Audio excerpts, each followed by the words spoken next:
Yo, yo. What's up, guys? It's Monday, dude. Everybody's favorite day. It's everybody's favorite day of the week, dude. It's Monday. Yay. Hope everybody had a great weekend. Man, we got video gaming news for today, August 28th, and then we will be playing day 5 of our Blasphemous 2 playthrough, so that'll be fun. We got a whole new area to explore. I think we got a boss we'll be hitting pretty quick today, so that should be fun. The game's fun. It's good. It's a banger, dude. As I expected. Right in line with the first game, no doubt. So we'll have some fun gaming today. We'll do the news, as always.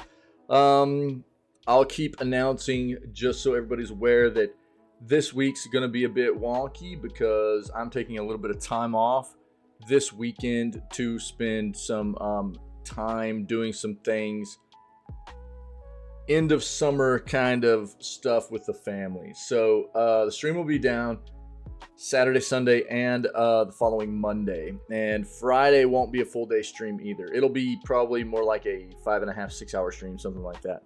So I won't take Wednesday off though. Usually, we do Wednesdays off, but I won't do Wednesday off this week to try and make up a little bit for the fact that this weekend will be downtime. So we will stream today, tomorrow, Wednesday, Thursday, and the majority of the day Friday. Not a full day, but the majority of the day Friday. And then just be prepared for the fact that Saturday, Sunday, and Monday the stream will not be live. Okay, so that's the jam. But we'll have a great day today and throughout the rest of the week until those days off come up. You know, hopefully everybody understands. Family's important to me, man, and we're gonna do a little bit of an end of summer kind of jam here together. So that's what's going on. But let's go ahead and get into this, man. Let's do this video gaming news thing. Let's get ready for this.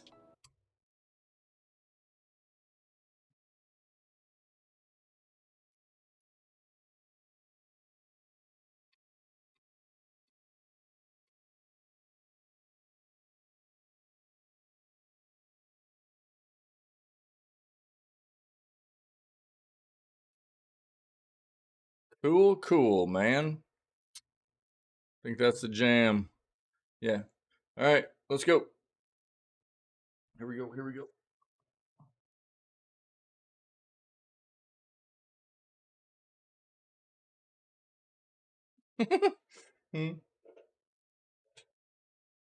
Starfield is Bethesda's least buggiest game to date.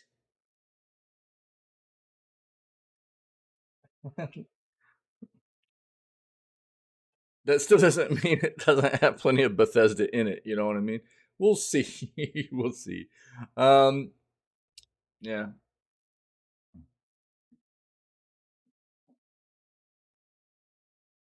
Soulframe's shaping up to be a slower paced, more grounded fantasy. We'll take a quick peek at this.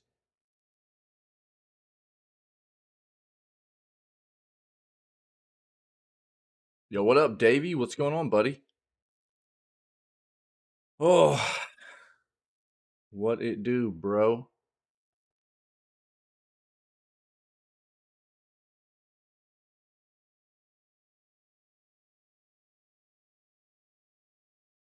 Yeah.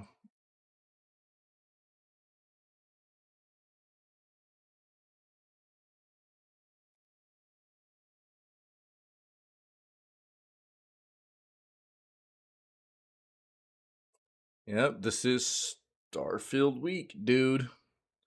Early access Starfield releases on the 1st.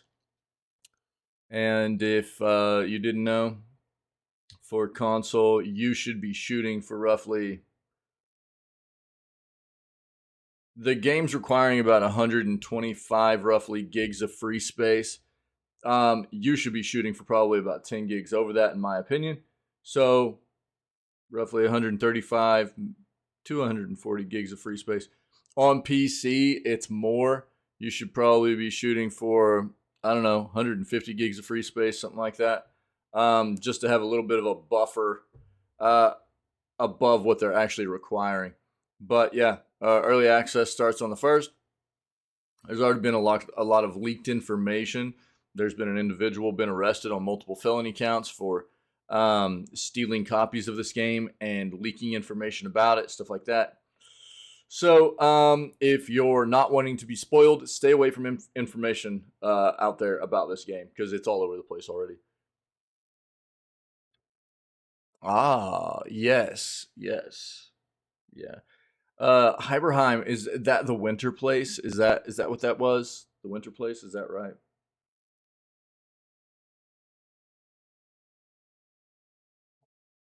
Or am I misremembering?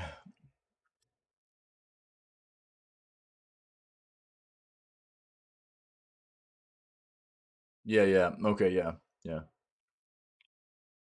Right on, man. Right on. I'm glad you're enjoying the game, dude. That's great.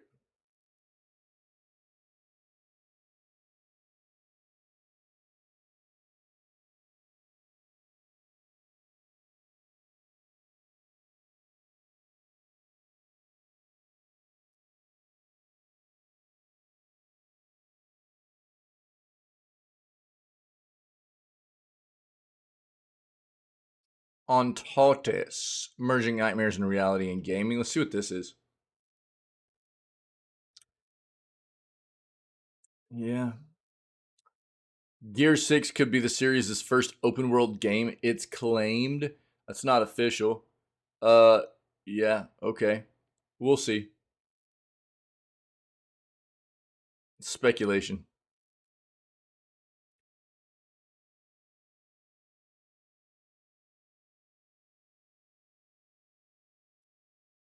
Yeah, we talked about this yesterday, so I'm not going to dive into this.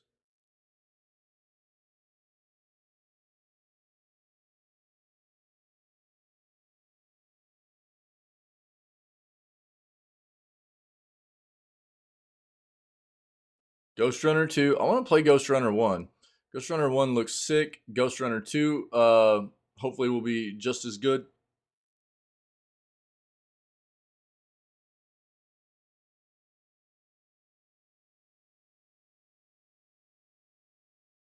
What is this?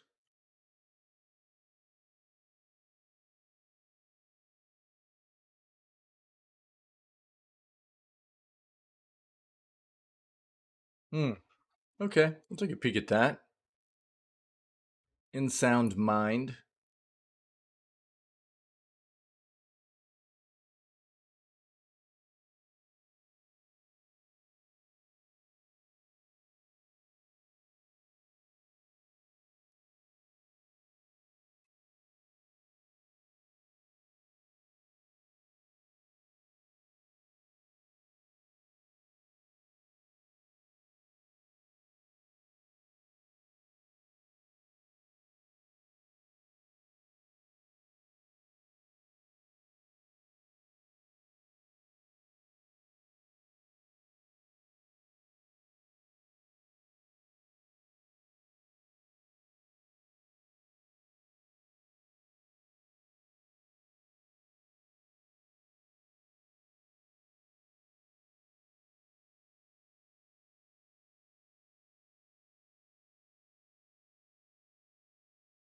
Hmm.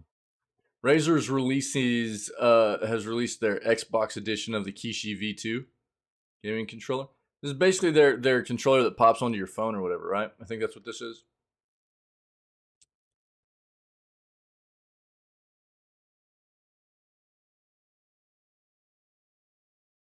Yeah, yeah, yeah. All right, we'll take a quick look.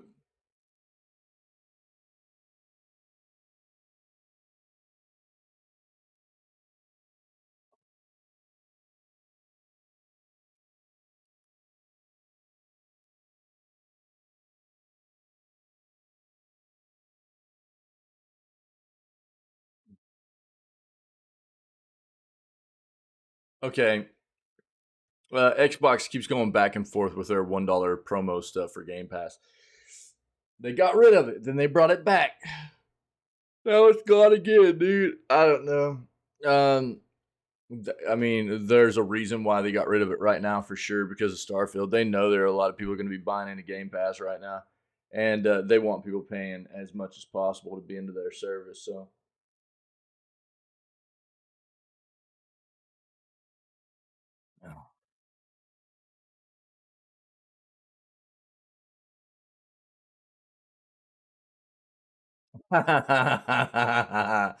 yeah, I saw this, dude. I saw a clip of this. Elon Musk mercilessly booed and mocked at video game tournament.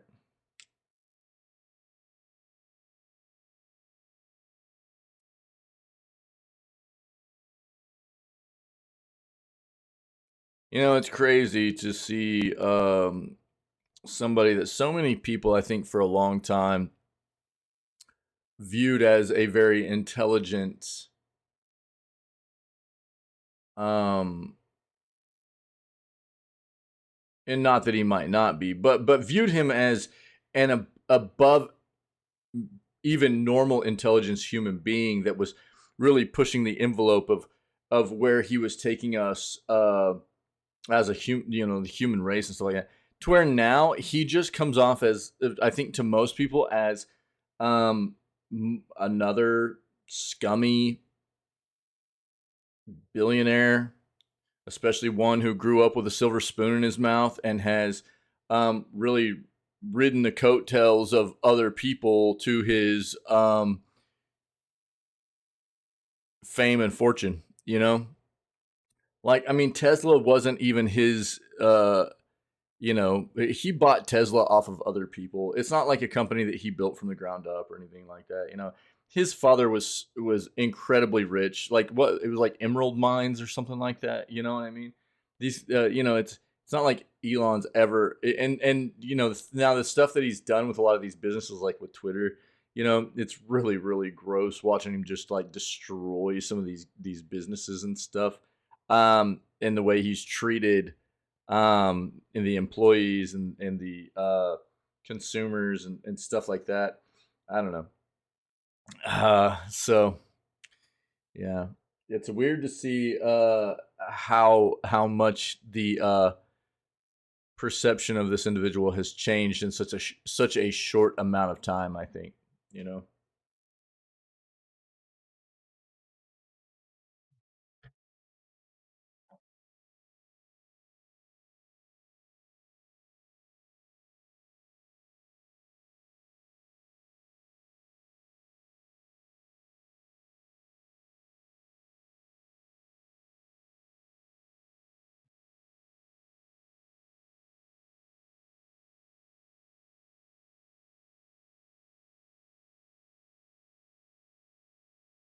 Yeah, I think that you know there's something to be said for we do not and have not utilized you know renewable resources to produce energy and things like that the way we should have for a long time, and even today we don't. Whether it be solar power, um, you know, wind, water, you know, like you know, all of that stuff is. There've been incredible pieces of technology that have been around for a long time now that have pushed us to the point where we should have been incorporating it for a long time because it's much cleaner, it's much better for our environment, our earth, and everything like that. You know, um, here's the problem, Davey. So there is so much of the world's money tied up in oil that many of the most powerful people in the world don't want it to change. Therefore, it won't. So,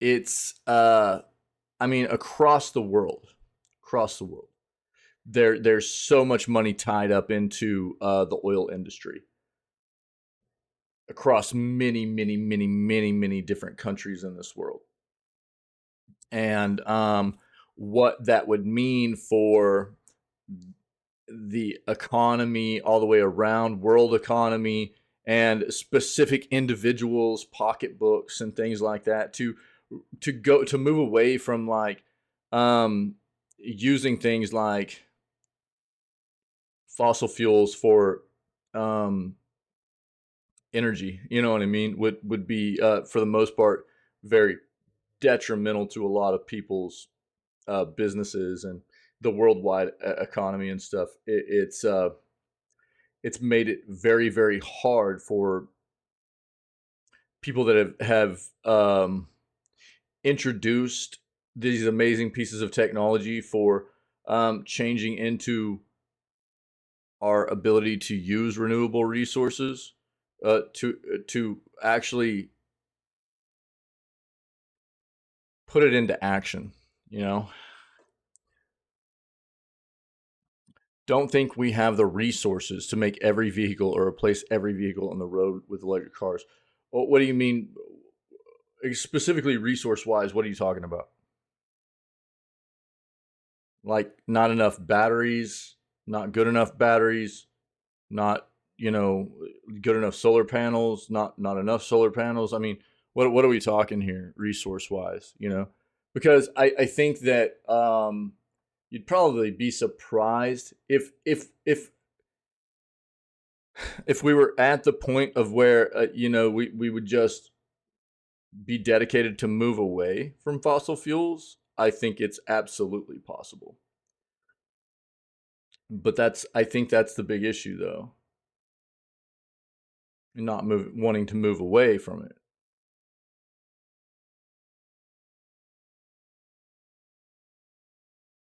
How we would be plugging in all the cars. Well, I mean, yeah, so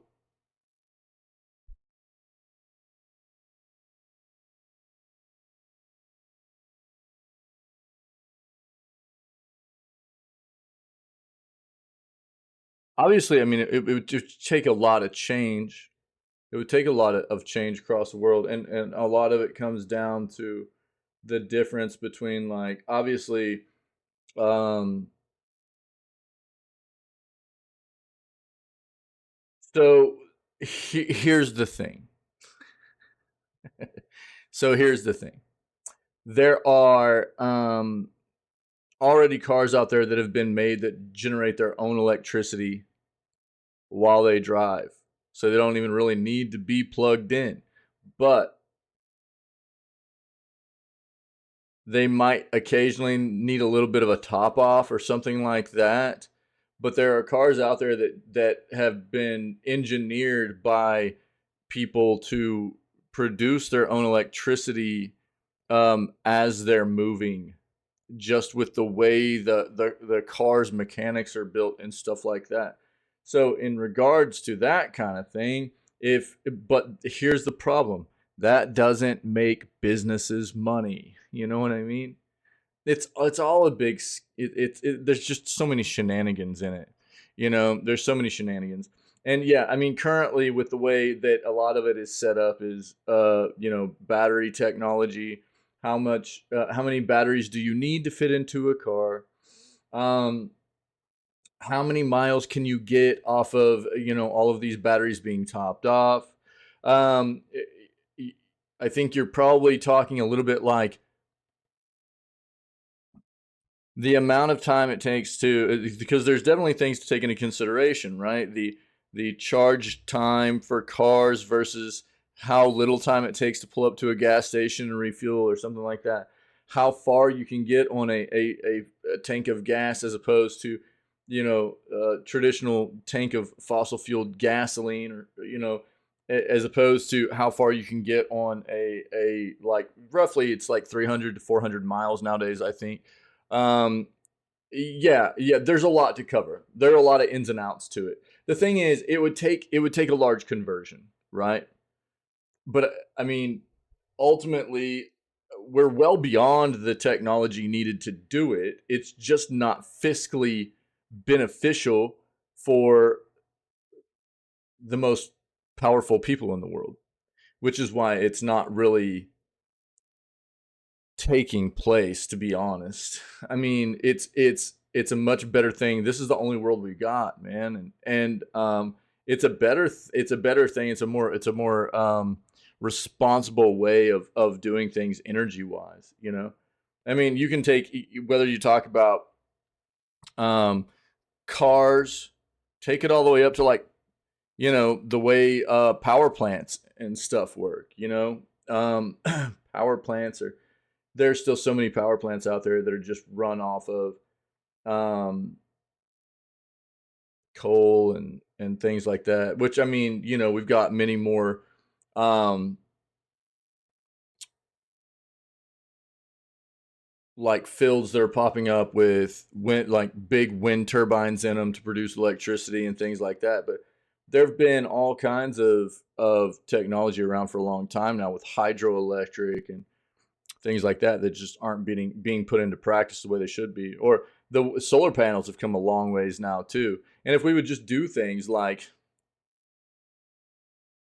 putting up solar panels as you know, often as we can in places that we should, you know, from governments and stuff like that. But many of these governments are tied up in the oil business, right? And they don't want that.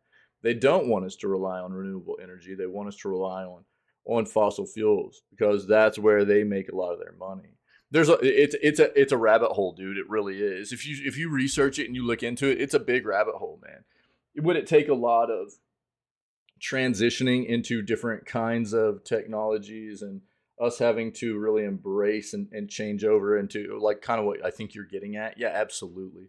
Absolutely. But none of the governments and the big powers that be and stuff are wanting to push us into that because it's not fiscally good for them, you know?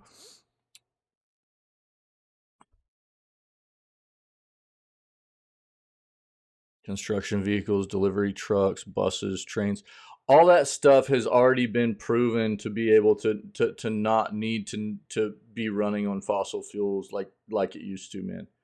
It's all I mean, the technology's there. Trains can basically run off of magnets, dude. For the most part, trains can. You know, there's a whole system of magnetization which can help them push themselves forward and back at very high speeds and everything too. So as far as, like, there's a lot of different kinds of technologies that can be used, but again, it's not as fiscally beneficial for a lot of these things as, like, fossil fuels are. You just have to look into it, man. You know, I know we got off on something there that's not really video gaming stuff, but there's a lot of tech out there. It would be hard to implement a lot of it for different reasons. To transition over would take time, and it would be a process. It wouldn't be like just a day thing to happen. And there's a lot to take in and consider there and everything, you know. But it's I mean, I'll tell you this: electric vehicles are actually better at producing torque and speed than any traditional, like, most of the ones that are engineered nowadays are, anyways, torque and speed than most traditional combustion engine vehicles are or ever have been. So when you talk about, like, delivery trucks and stuff like that, it's just something you have to look into, man.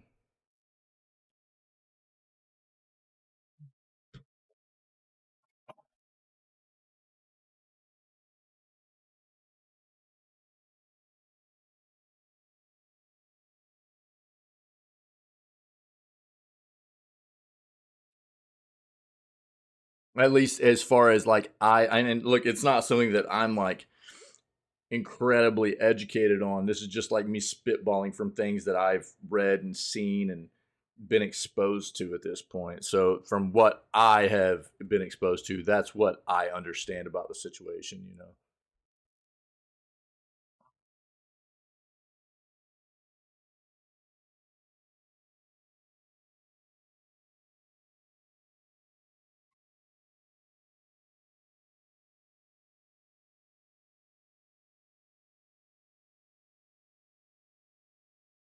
Yeah, the Amazon sale is apparently still going on. It probably won't be there for much longer though. It's buy one get one free. So if you're in the market for software for console games for console, then you should be taking a look.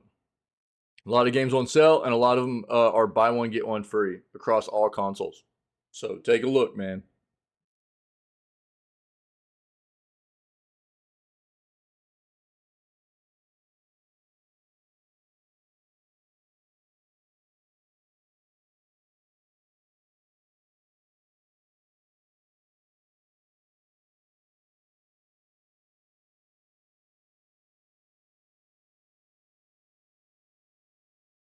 Night Dive hints at remaster of the Darkness video game. Hmm.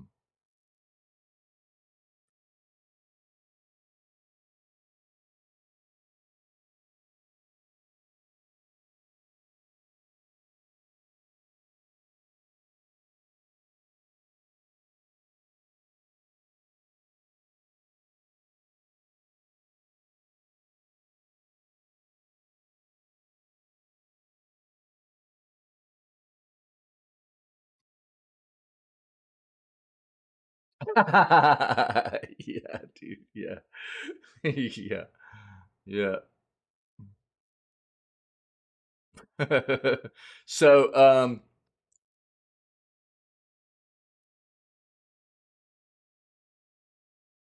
I can give you a little bit of hint if you want. If I'm remembering correctly about that fight, something that might help you, dude. Only if you want.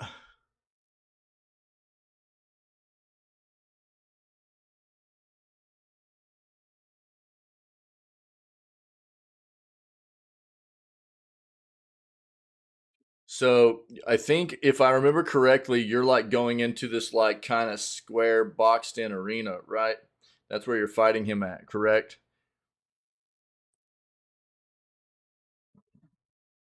Yeah.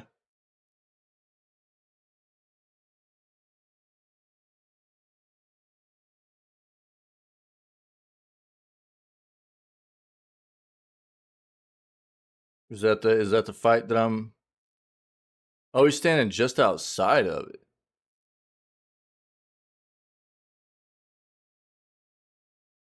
Inside that arena, if I remember who you're talking about fighting right now, standing just outside the arena. So you haven't even gone in there yet? Really? I thought you were talking about that fight where it's the main fight in that area, right? Hold on. Let me see. Let me make sure. I don't want to be providing spoilers for anything that I'm misremembering on.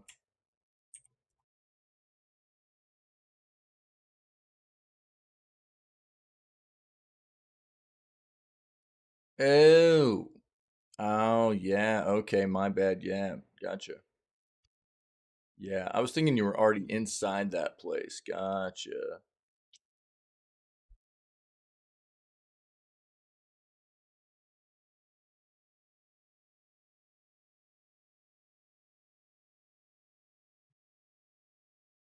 Yeah, yeah, he's super resistant to stuff, dude. Um,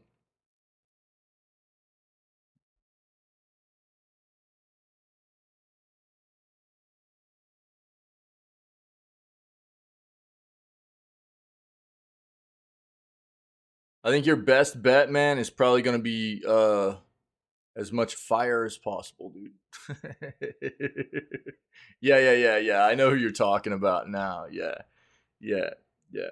Not the actual main boss in that area. Yeah. So, probably any kind of, these games are often gonna, sometimes these battles in these types of games, and like Divinity is definitely one of them. It's gonna be a bit RNG based on like, can you get off any kinds of like debuffs or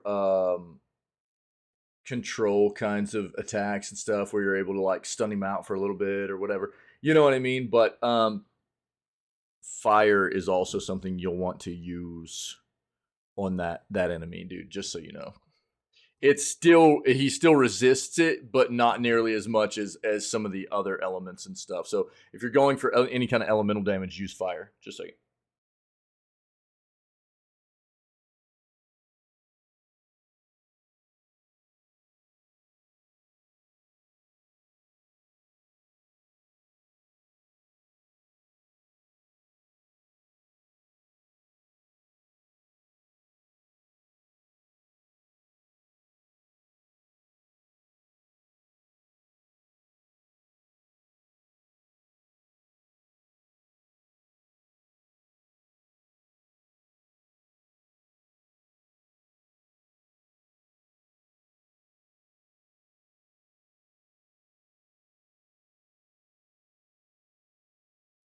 All right, sorry.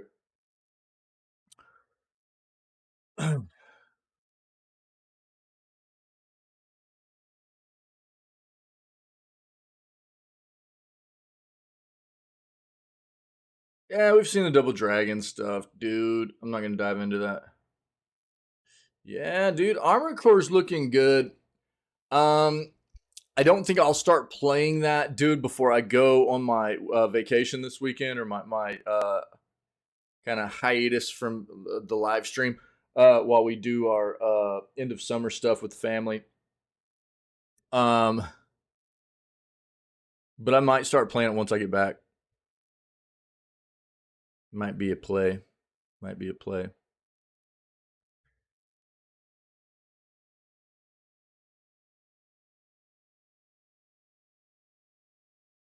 Most people are enjoying it quite a bit right now. Dude, Gaming Bible, I'm done, dude. I don't click on their links anymore. I hate it.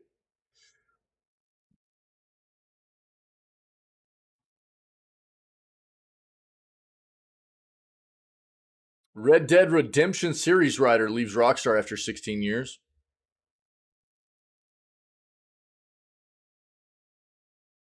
Interesting.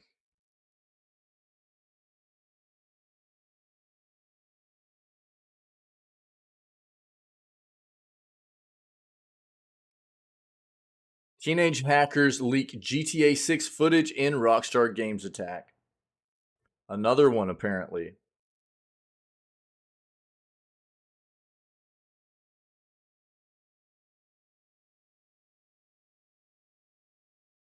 Warhammer 40k Dark Tide finally arrives on Xbox with a release date. Um, Look, dude, I don't know that anybody should really be excited about that, to be fair. You're talking about a game that is rated a 55 of over 61,000 reviews on Steam.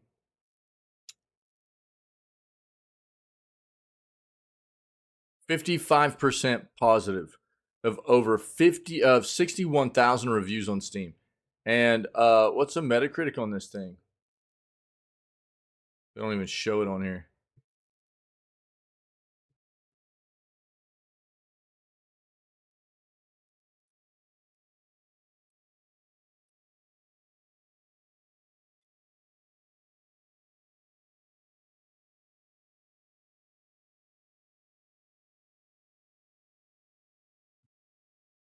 This is always one of those things that's funny to me when you see um, the critic scores be significantly higher than what you'll see on average of user scores across the board.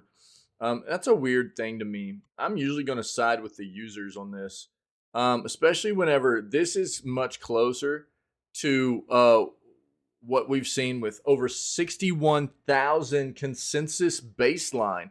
55% positive would be a 5.5, right? 5.5 is what you're getting on Steam. Of 118 ratings, Metacritic's user score is at a 4.7, which is much closer than a 7.4, right? So, my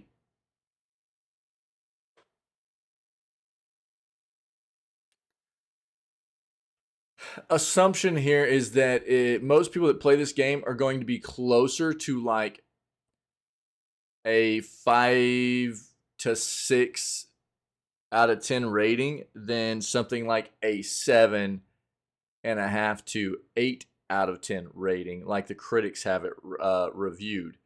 Um, it's hard not to it's hard to ignore this many reviews at this and even over the past month, recent reviews, which is over the past 30 days, uh, are not much better. 62%. So a 6.2 out of 10 of almost 600 reviews. This game did not do very well, which is unfortunate considering that Fat Shark has been doing these types of games for years now. Granted, the previous ones were Warhammer Vermintide games, but Vermintide 1 and 2 were pretty well reviewed games. People liked them quite a bit. And this one, people are not very fond of. Not liking it very much. So it shows a little bit of some regression as far as I'm concerned on the part of Fat Shark in their development process. So I think there's room for concern here in regards to what Fat Shark is doing with their games and development moving forward. From Vermintide being pretty solid games, Darktide being something of the Warhammer 40k universe, but the same type of game, same exact type of game, just set in a different universe, and they missed pretty bad apparently. That's not a good look, man. So when it comes to something like Warhammer 40k Darktide finally coming to Xbox with a release date, maybe if it comes to Game Pass, we'll pull this up, see if it's coming to Game Pass, then maybe give it a shot if you're really interested. But I wouldn't be paying for this probably.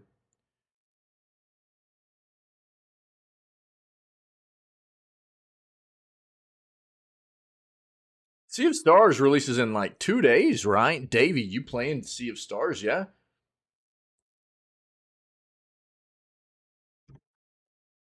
I think Sea of Stars is on the 30th. Real quick.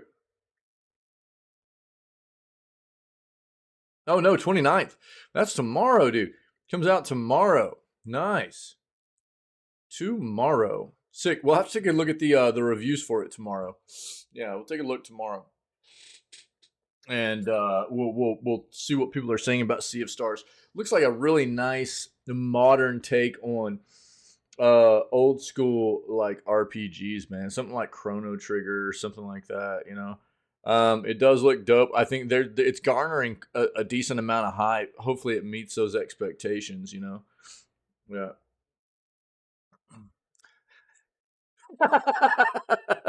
I understand, dude. Yeah, I understand. I thought you'd said you were going to be playing it, but yeah, I got you, dude. Warhammer 40k Darktide finally arrives on Xbox with a release date. Darktide, the highly anticipated game for the creators of Vermintide series, is set to release on Xbox Series X and S on October 4th.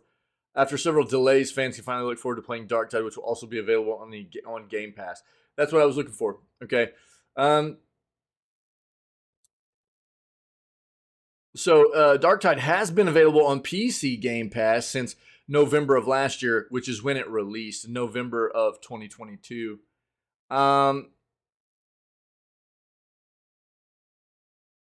Here's the thing. They're not talking about how terribly reviewed it is. Be prepared for that. And ultimately, what I would tell people is that, again, what I just talked about with this game is the Vermintide games are pretty well reviewed. And it's really, it's terrible to see a company like Fat Shark do Vermintide 1 and Vermintide 2. And we've even streamed Vermintide 2, and it was a lot of fun. But to go from those two games, which are widely regarded as pretty solid experiences, to making Darktide, which is the same exact premise of a game. Same exact premise. Only set in a different universe of Warhammer. So Warhammer 40k instead of just Warhammer. And to miss so severely, it appears. It's reviewed very, very poorly. That I would say, if you're interested in trying this game out, you should be trying it on a subscription service first and foremost, rather than buying into this at a full price point or anything. So just be careful. Understand. Go look at reviews. Understand what you're in for here. And I don't think Metacritic is giving it a true at like a mid-70s rating. I don't think that this game they're giving this game a true rating of what most users are experiencing.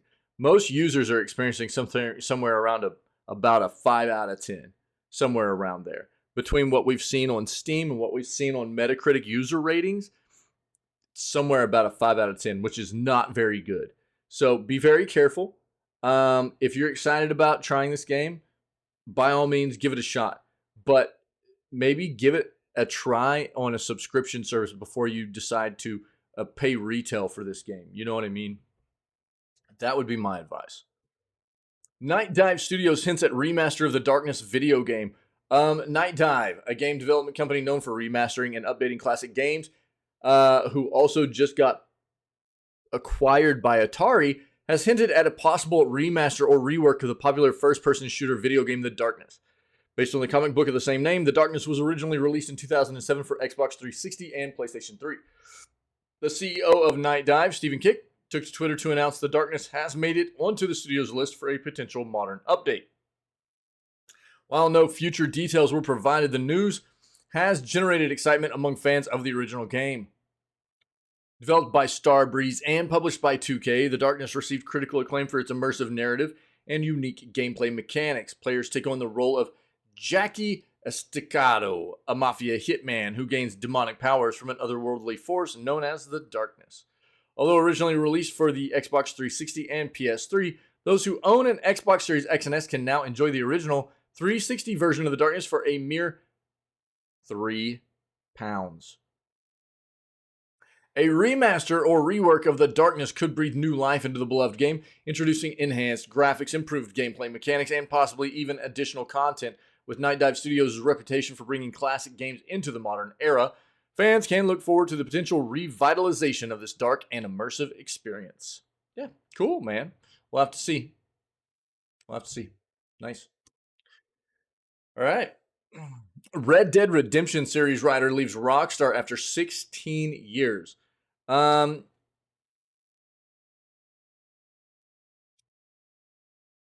wonder why. Look, man, I'm not a big fan of Rockstar right now. They seem really gross to me. So Michael Unsworth has signaled his departure from developer Rockstar Games after 16 years at the company. Unsworth recently updated his LinkedIn profile to indicate that he had left the company. The former writing director had worked on virtually all of Rockstar's major releases over the past 16 years.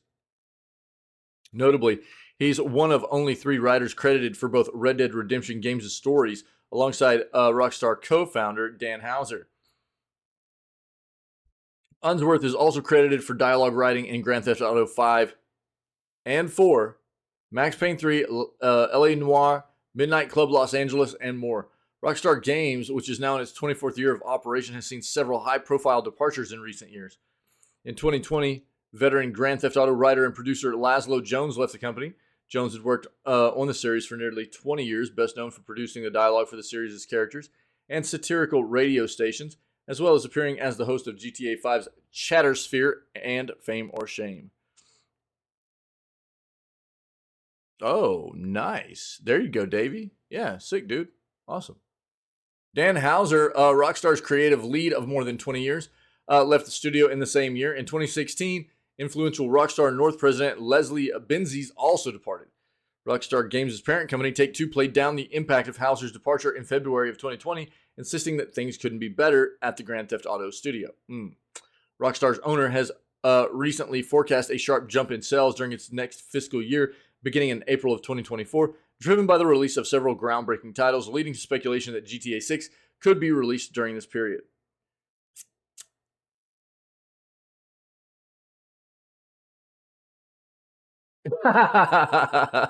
Yo, true.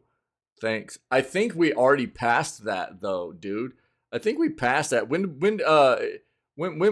what's the actual affiliate our affiliate date, dude? Didn't Is it today? Is it no, I think we already passed it, didn't we? But thanks, True. Yeah. It was recent. Oh, it gave you the option for real? Oh, that's wild. Yeah, here's no, I don't think it is today because um the reason I don't think it is today, and I'll tell you why. The day we became affiliated is the day we got our sub button. And good morning. True. Good morning. The day we got our sub button, the first person to ever sub in our community was Tinwin. And here, I'll tell you right now. Tinwin subbed earlier this month, at a 24-month sub. August 18th. August 18th. Tinwin subbed on the 18th, resubbed, and it was his 24 months of subbing, which means 2 years. And he is the first person that ever subbed in this community. Yeah, I don't know.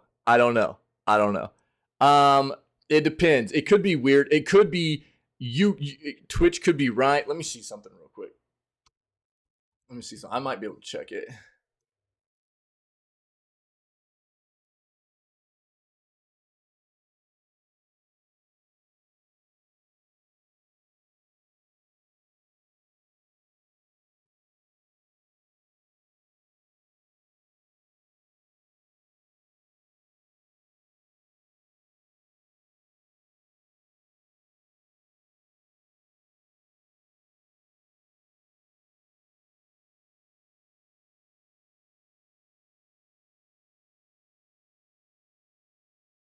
I think I've actually got, hold on. I need to pull up something else here too.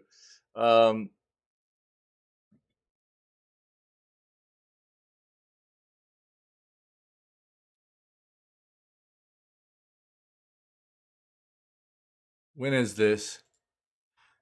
Oh, I don't have a date on this. Oh no, this is whenever we completed affiliate originally. I took a screenshot of this, but it doesn't have the date on it. That's what I was looking for. Crappers. Yeah. So I don't know, man. It's definitely we're probably just gonna have to go with like August. I don't know if I can. I'll have to look into it and see. But yo, I appreciate it. Yeah, that's very very sweet of you. I appreciate it. Yeah, yeah. Yeah, it was recent. Yeah, we're just gonna have to go with like August is our affiliate anniversary or whatever. You know what I mean? So it's like May of every year is the stream anniversary of us going live, and then August is actually our affiliate anniversary. Yeah, so we got multiple anniversary dates that we got to keep track of. You know. Until we become partnered. Then when we become partnered, which I'm sure should be very, very soon. When we become partnered, then we'll have our 3rd anniversary that we have to keep track of, right? Yeah. So, we'll keep it going. Well, I'll try to see if I can track down exactly when it was, but I think it's probably closer to August 18th is probably because that's when Tinwin hit his 2-year. But it could be a matter of the subs. I don't know if the subs are literally just month to month or if they're more like a 30-day. You know what I mean? Subs could be on a 30-day period, rolling period. If that's the case, then the dates are going to get off kilter a little bit here and there. You know what I mean? From when you originally subbed. So I don't know. I haven't ever really thought about it like that. But I appreciate it, friendo. Yeah. Yeah. So who knows, dude? Who knows? But I do appreciate it. It's very, very sweet of you.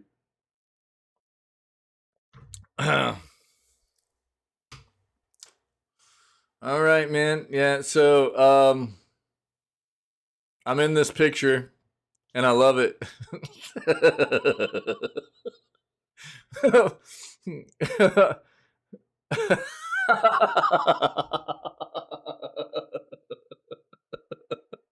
Yeah, dude. Maybe a little bit less money, you know what I mean? But thanks, Tinwin. Thanks, dude. Yeah. That's what we were just talking about, bro. Yeah, I don't know if you were here for this, but I don't know if it's today's actually the day. I was actually thinking that it was closer to probably whenever you resubbed for the 2 years. You know what I mean?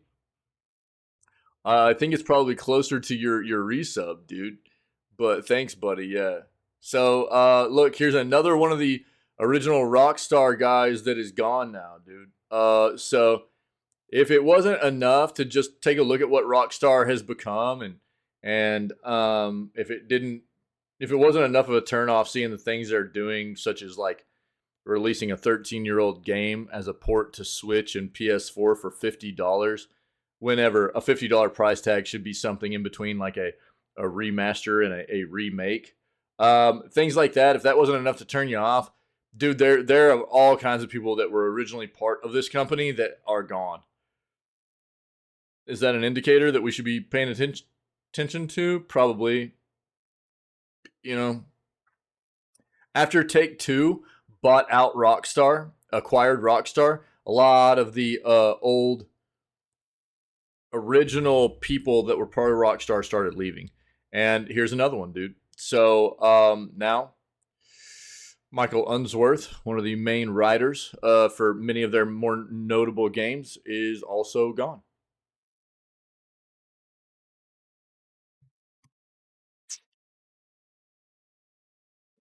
Teenage hackers leak GTA 6 footage in Rockstar Games attack. Two teenagers, including an 18-year-old Arian Kurtage and a 17-year-old whose name has been withheld due to his age, have been revealed as members of the hacking group Lapsus. This is the same group that hacked them previously, right? Bro, what is this new? Is this new? Or are they talking about the old stuff? Targeted Rockstar Games, the developer of the popular video game Grand Theft Auto series, leaked footage of the upcoming game. Court described the group as digital bandits who also hacked other companies. They're talking about the old stuff.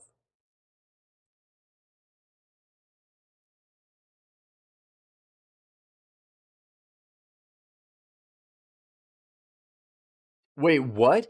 The court described the group as digital bandits who also hacked other companies, including Nvidia and Uber. Both teenagers will be sentenced at a later date. Kurtage found himself in legal trouble after hacking Nvidia, resulting in rival hackers exposing his identity and location. He was placed in a hotel by the police for his safety. It was from this hotel room, while on bail, that Kurtage targeted Rockstar.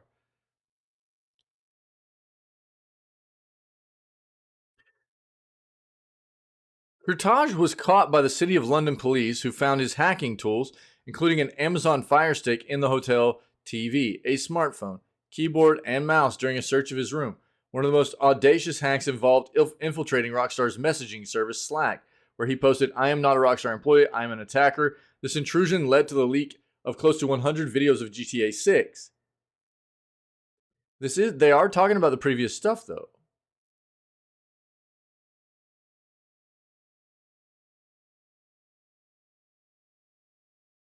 Right? Yo, reject. Thanks, buddy. Thanks, dude. Rockstar confirmed the network breach and expressed their disappointment over the leaks. Take-Two Interactive, the parent company of Rockstar Games, has not officially released any details or footage from GTA 6. However, they have hinted that the game could be launched as early as next year. Hold on, dude. Is this new?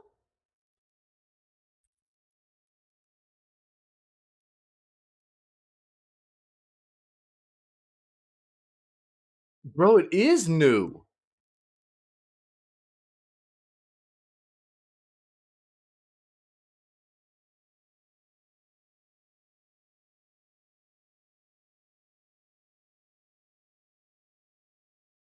No.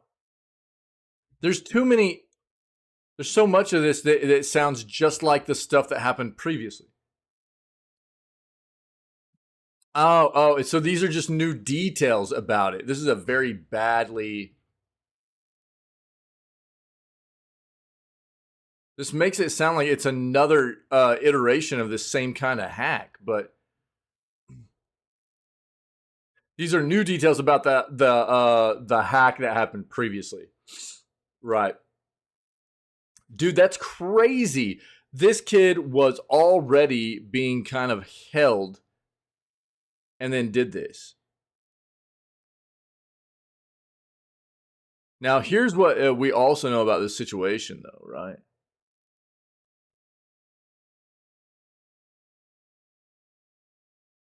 Yeah, this is just new details about this situation. That's wild. Here's the thing that sucks.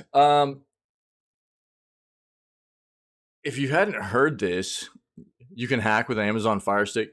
Um, Look, man, there are all kinds of tools out there. So you're not going to be able to just use a Fire TV stick and just hack with it without incorporating some other kinds of like software or applications that are built specifically for that device to turn it into a hacking tool, right? But yeah, I mean, dude, anything can be turned into a hacking tool. Basically, it's not, it's there are a lot of really smart people out there that do this kind of stuff, and you know,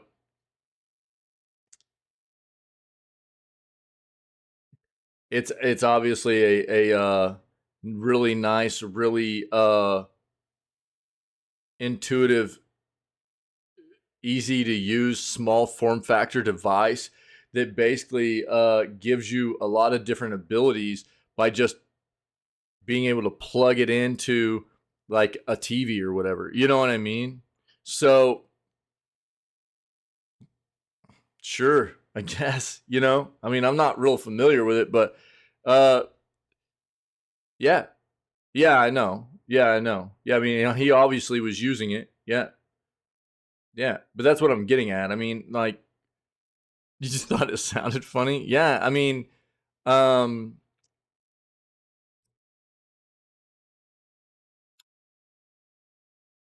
there's I think that what you have to understand is that basically anything like I think what he was basically doing is um using it as a platform to perform the hacks through, right? So it was like being able to put software on it that he needed, go to probably access browsers. They probably had him um he was already being investigated in and going through litigation processes for being involved in other hacks and everything. So they probably had him cut off from significant amounts of technology. But he sounds like a very smart individual, and he got his hands on a Fire TV stick, and he was basically using that to connect to browsers and the internet and be able to put certain kinds of software on there that to get the job done that he needed to get it done. You know what I mean? So you connect a mouse and keyboard to it, and get into some command line stuff or whatever applications he needed. And yeah, so I mean, it's basically like a little small form factor.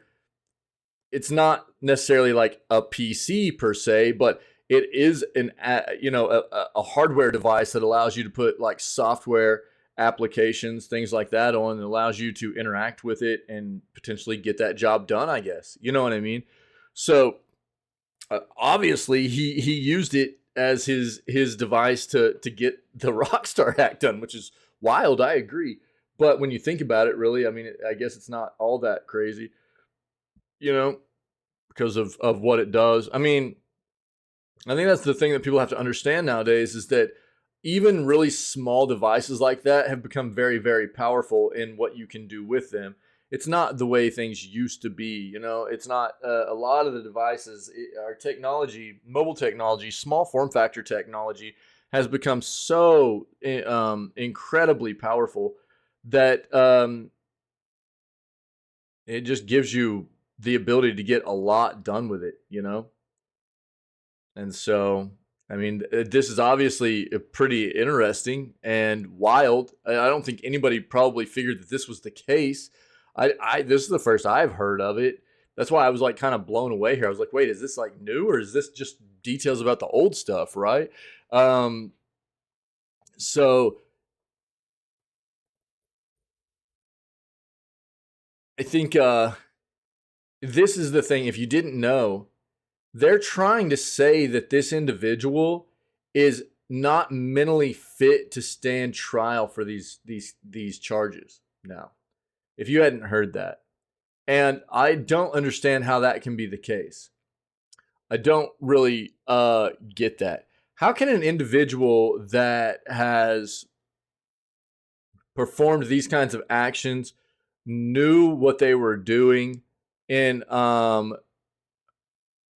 hacking these companies, even to the point of telling Rockstar during the hack that I am not an employee, I am attacking you, stole the information, put it out there, you know what I mean? And now he's got psychiatrists deeming him mentally unfit to stand trial. What? I don't I mean, we don't have all the details on that front either, you know what I mean? But I don't understand how that can be the case. You know,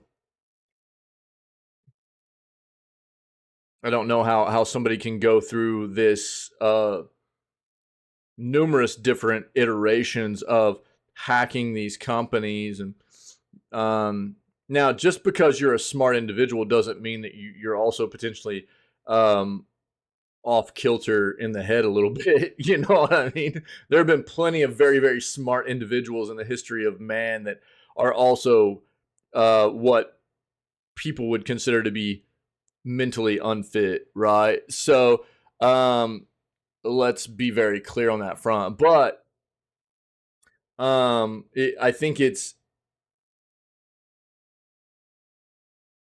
an interesting thing to hear this as well, right? And I think that for the companies that have been hacked as well as the public, because it's such a high profile thing, I think many people want to know, like, how is this the case?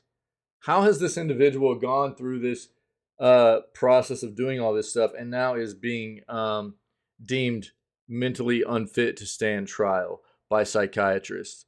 I think people want details and want to know why. What has happened here within, you know, to come to this conclusion or this assessment of this individual's mental state. You know, it's a bit weird. It seems fishy, honestly, if you ask me. I don't know.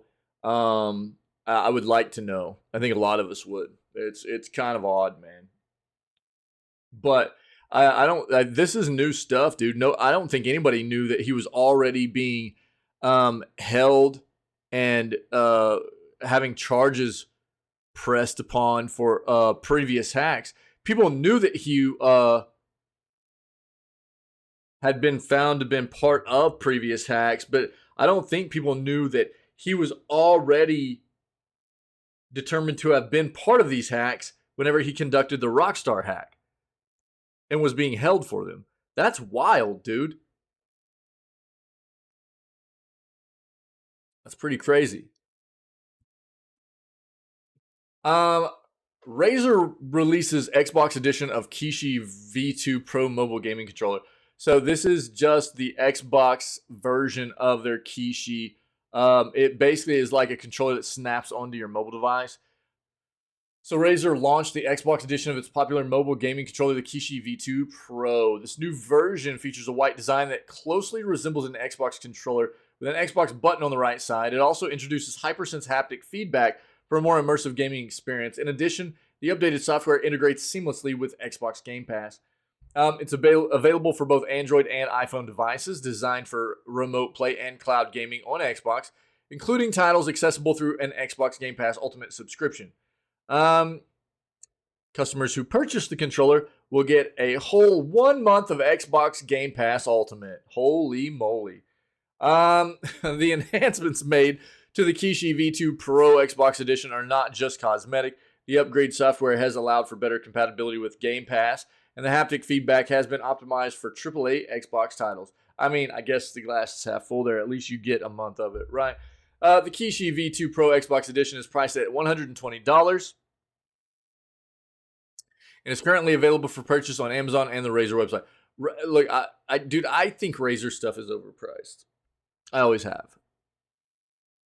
Not that they're not good products potentially, but man, they seem overpriced to me. Windows Central describes the Kishi V2 Pro as the best gaming gamepad attachment for Android phones. According to their review, the buttons are responsive and the grips provide comfort for extended gaming sessions. With the dedicated Xbox button hypersense haptic feedback, the Xbox Edition is expected to be a highly desirable accessory for mobile gamers.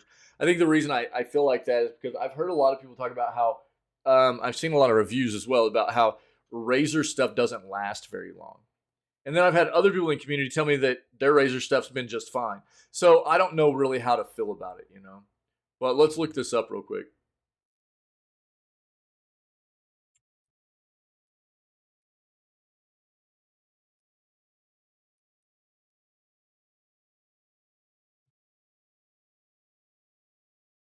There you go. So this is the site, Razer's actual website for these new devices. And as you can see, it's like clip-on controller accessories for your mobile device, right? And you can get it for iPhone or for Android. These are the Xbox editions. So if you're interested, there's the link right there in chat, all right? Soulframe's shaping up to be a slower paced, more grounded fantasy from Warframe Studio Digital Extremes. Finally got a real look at this fantasy action RPG that still has the frame touch. Yeah, is this new? New trailer, maybe? My torch is yours. Light the way.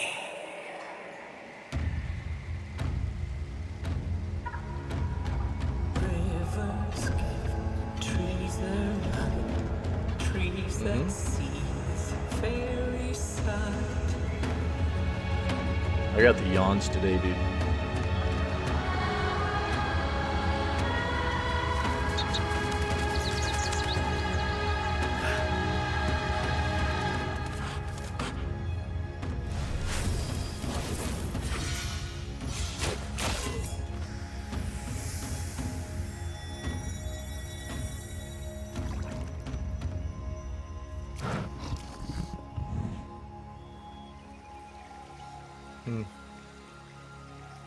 Okay.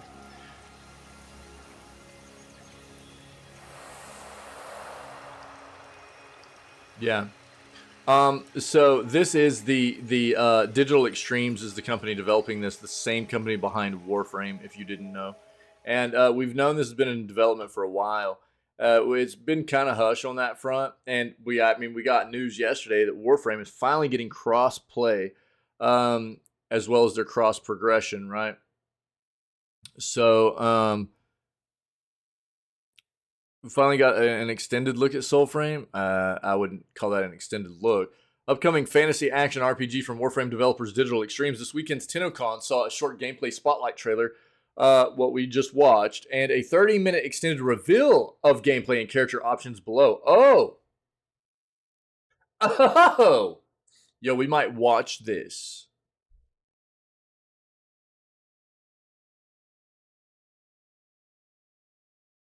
In that, we got a picture of a fantasy world about player envoy characters reclaiming the natural world of magical ancestors from a controlling, corrupting force. The first look showed a much slower-paced game than Warframe, clearly taking hints from the more purposeful, sometimes even slow combat of third-person and fantasy action RPGs like Elden Ring. There's little of the 100% octane straight into your veins, wildly frenetic combat of Warframe to be seen. Announced last year. We haven't heard too much about it since then, when it looked a lot like a cross of Warframe and Princess Mononoke. Or Mononoke. Is it Mononoke or Mononoke? I can't remember. This new look really dials in on a more medieval-inspired fantasy aesthetic that's deeply interested in nature and in the natural world, while still retaining the more occult, strange fantasy energy that Digital Extremes is known for. It's a long-running game. It's going to be free to play, just like Warframe, and all of those things you can expect from a Digital Extremes game. But the pacing is kind of inverted. Where Warframe is fast and frenetic, Soulframe is going to be slow and pensive, said Steve Sinclair, former creative director on Warframe, who left that post to be lead on Soulframe. Trailers show off sun-dappled forests and hazy distances interspersed with more surreal fantasy sites, like the player's home hub, for example, which lives on an endless silver watery surface where they'll collect their ancestor spirits into a sort of extra corporal town. In a stylish twist, player simply falls backwards through the watery floor to return to the real world. That's dope. It's all still very understated compared to Warframe, much more grounded in material over the sleek metals and LED lit corridors of Digital Extreme's biggest hit. Excuse me.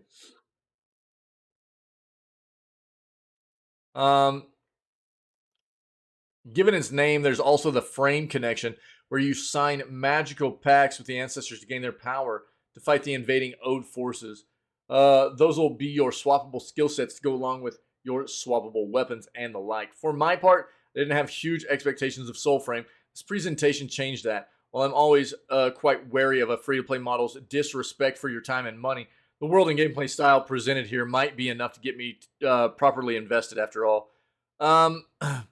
You can find out more and sign up for the game launch on Soulframe's website, which is linked here.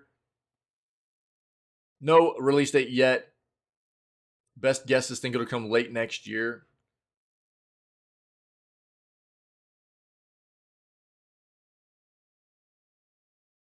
This would take us to 8.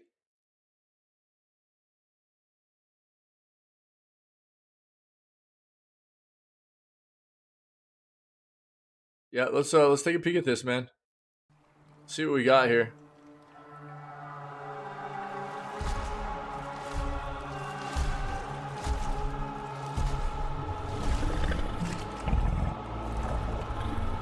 Bite its head off. Rain. This beast we claim.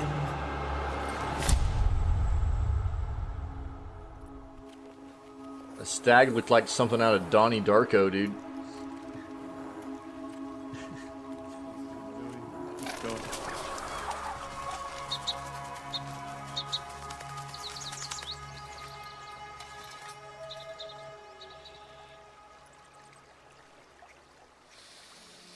Dreams, their meaning like a river, carving. Jesus, it looks pretty good. Yes, that is a good title.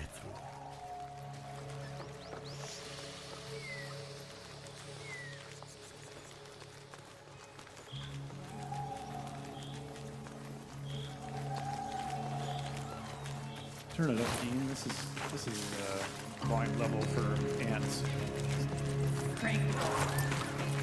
Sorry to let's crank this up. Sinecure, mercenaries of the synod above. If there exists a soulless creature, one need only look skyward.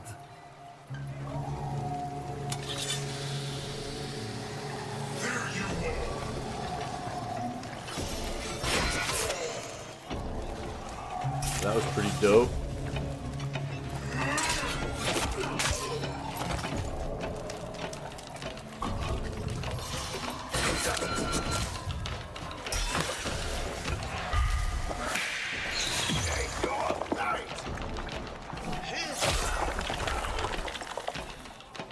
Hey, give me a hand, would you?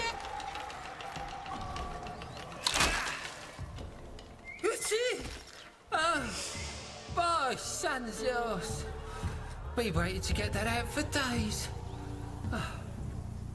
You were here looking for that monstered up stag I packed? Dude, that is adorable. Holy crap.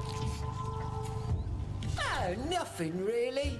Just how it lives in a secrecy glade hidden by ancient magics and how to find said secrecy glade and disenchant said ancient magic. It's it. Few tracks and I'm an open scroll. Okay, big legs. I get it. Okay, The big problem legs. is from the ground, the glade's all puckered up. You need the right totem to tickle it open. Lucky for you, I've got one stashed down in Durmac. Simple as you going down there and fetching it. Yeah, he's adorable, dude. I agree. Might I had some weird use dreams this. last night. I don't remember One them of those in talky like old things. on the patch. a lot of detail or anything, but I had a dream. If you guys know who Stephen A. Smith is from ESPN, I was having an argument with him about something. I had a dream about spiders too, which doesn't freak me. It wasn't like a dream that freaks me out or anything. I just remember having a dream about spiders, which was like fine. It wasn't a big deal. But I remember being like, having this like huge like angry debate about something with Stephen A. Smith from ESPN. I don't even know why. I don't even watch ESPN or anything anymore. So I'll get on there and occasionally, like on my app, I've got an ESPN app, and I'll like look at stuff occasionally. That's it. So, but it's real brief, just to see like the hot topics that happen. We will find the souls of our legendary ancestors and bring them here. I guess, yeah, I guess, yeah. So we'll just maybe quickly talk about over the UI a bit, Joey, and then I'll shut up for the rest. I would actually love to have a tarantula. There's no flipping way though. My wife would not have it. There's no way. Role-playing game this time. I like tarantulas though. It is based on the three I think they're virtues dope. of courage, spirit, and grace. And these will be your way of customizing your envoy to your liking and your play style. Yeah, I know. I've held them. Beyond that would be your pact. Yeah. So if you go to quite often they're pretty chill. But that's fine. Yeah, the way they feel. Yeah. Let's show off some of the different looks. Yeah, I like it. I like it. I like it. Yeah, I know. Yeah, it's really wild. Lots of cool armors that you'll get. Yeah. Oh, that's cool. Yo, this is a beautiful design. I like this. Yeah. Mm-hmm. Joey's flexing his account on me right now. Yeah. So in Soulframe, rather than changing your Warframe, you are going to just change. Every game needs a magic arm, I assume. So that's what we have here. And you will be changing your pact, which is with the Omen beasts that are in the lands that you find yourself in. And we're probably going to do the Ode Tempest for this one. Yes, thank you. And then lastly, a big important part of the game is awakening your connection to ancestors. The Ode, which are the gods from the sky, have cast a spell song on the people of Alka and taken away. To be fair, Warframe is one of the better, history, and it's up to us if not to remind them. So we have to top tier examples of like the way to do a free-to-play game in the industry. Ways we customize Modern so you can see, for games, example, you know what I mean? Who has his baby on his shoulder. So they know what they're doing, man. Is great at Arcanic, and so we can equip that. But anyway, let's continue in the demo and watch a little bit of co-op action.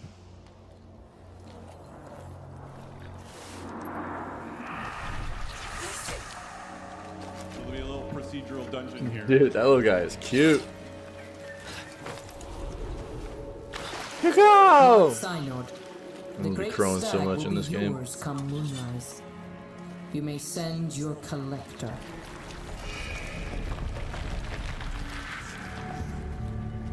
Yo, this is gorgeous. This looks great. Oh yeah, I should say that because we're an envoy of souls, every location in the game has kind of these wandering souls, and they constitute, I guess you could say, like a fourth spell slot. So we'll see how that works in a moment.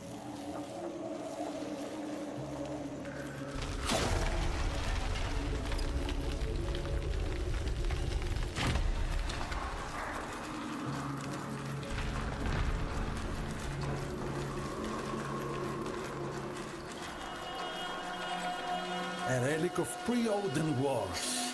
The Fire King, Fenjodar, built this place. The under city of... My yawns are so heavy this morning, dude. I don't know why. Went to bed at a good time. Felt like I slept fine. The old traps, sharp as Blame ever. Stephen A. Smith, dude. Oh, that was sick.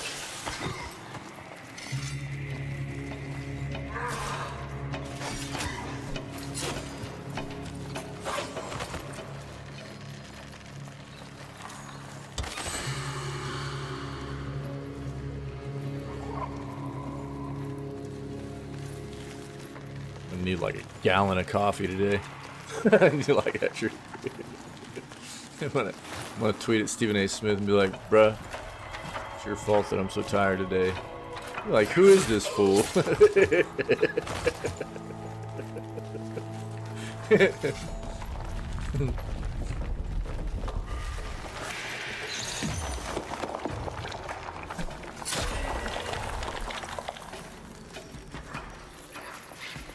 Who's this Z-tier streamer hit me up on flipping Twitter or X or every yard of whatever that it is? tomb and prepare Oh, for crap. him a tribute. Histories must burn, or more grooves will come.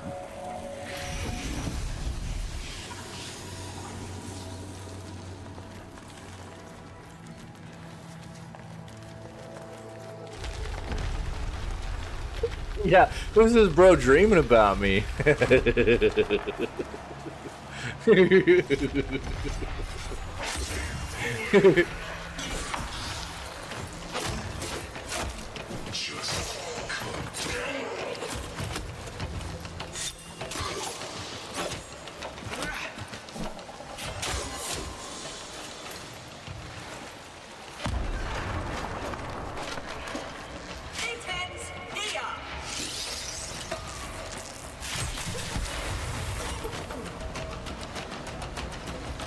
That was insane.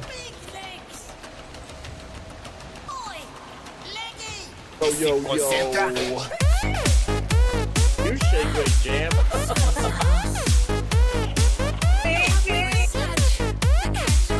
Booty, baby. Booty, baby.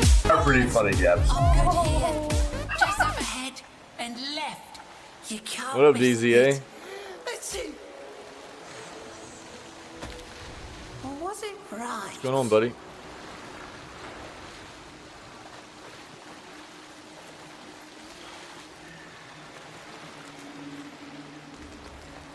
Beep boop beep boop There's an beep old boop ancient beep boop. belief that waterfalls signify abundance. Dead, and still my bladder haunts. Pretty sure that's Gandalf.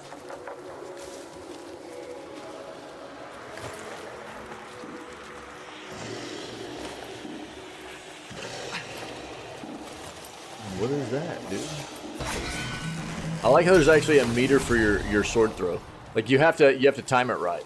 It's not just like, oh hey, throw your sword. You actually have to time it. That's what that meter is, right? Like it's got a sweet spot on it for throwing your sword. That's pretty dope.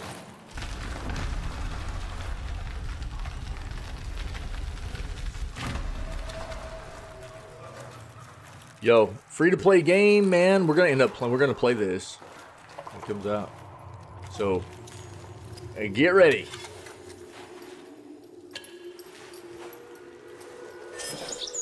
I actually played a little bit more Palea last night. I fell asleep yesterday afternoon too, though. Maybe I just slept too much. Oh, I ate dinner, man. I ate dinner early yesterday. Well, no, I ate a late lunch is what it was. I ate a late lunch because I didn't eat lunch while I was streaming. So I finished my stream and then I ate lunch. I ate a big lunch and then I passed out on accident. But then I played a little bit of Palea later on last night with my daughter.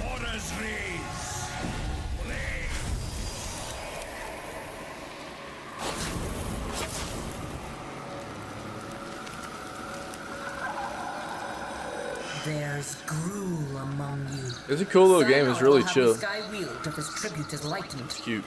Find the gruel and send them back to the fires of Ka.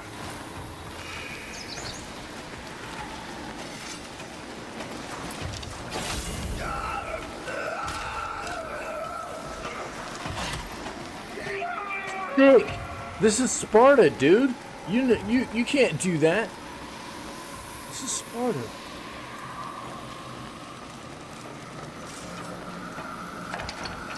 Bam, bam, bam, bam.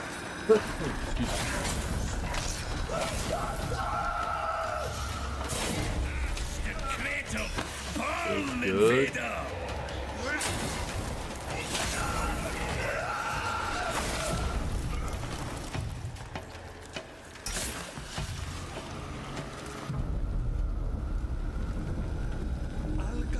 Our resolution. The old take too much.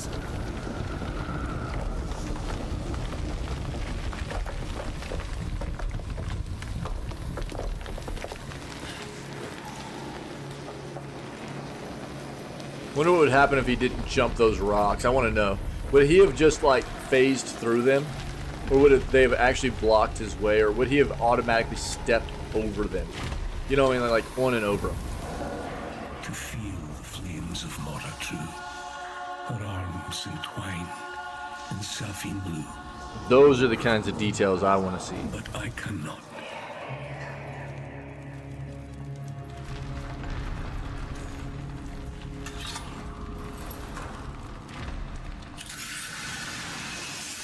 I kind of feel like watching Harry Potter, dude. Like all of it. I haven't watched Harry Potter in a long time. Kind of want to watch Harry Potter. The soul severed, separate, anew. Now to find the aforementioned secret glade. Yes, I know it's not a real word. Yeah, we have all of them on Blu-ray. So I don't know. Maybe this weekend, man, whenever we're doing the whole family thing, just watch all of them. That'd be dope. Every once in a while, there's about once a year. Usually about once a year. Once every year, year and a half. Like, as a family, we just, like, watch all the Harry Potters together, you know?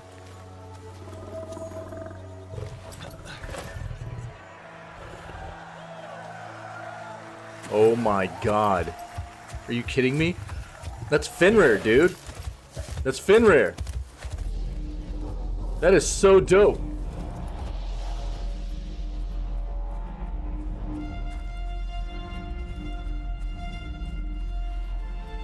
Yo, I came across this this guy on YouTube that's got a flipping coyote as a pet, as well as just like he's got like a coyote, a raccoon, a pit bull.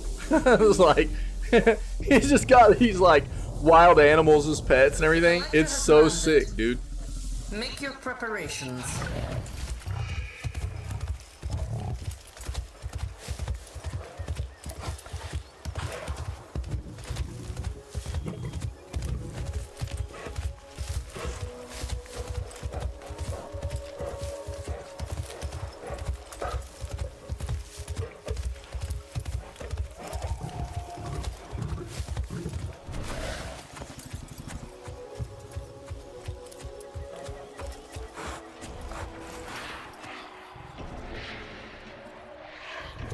God, that is sick.